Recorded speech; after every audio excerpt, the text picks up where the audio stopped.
ang babala.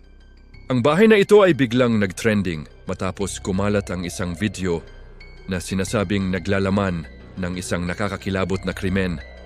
Pero ang mas nakakatakot, hanggang ngayon wala pa ring nakakaalam kung ano talaga ang nangyari. Isang lumang bahay ang biglang naging viral sa social media. Marami ang nagsabing ordinaryong abandonadong bahay lang ito, pero may kumalat na video na sinasabing kinunan malapit mismo sa lugar na ito. Ayon sa mga kwentong kumakalat online, may nangyaring malagim na insidente dito maraming taon na ang nakalipas.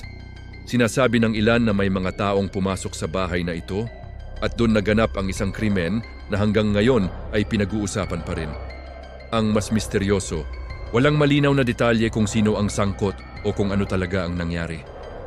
Dahil dito, ang bahay na ito ay naging isa sa mga pinakanakakatakot na viral story sa internet. Ang tanong ng marami ngayon, totoo ba ang kwento o isa lamang itong misteryo na pinalala ng social media?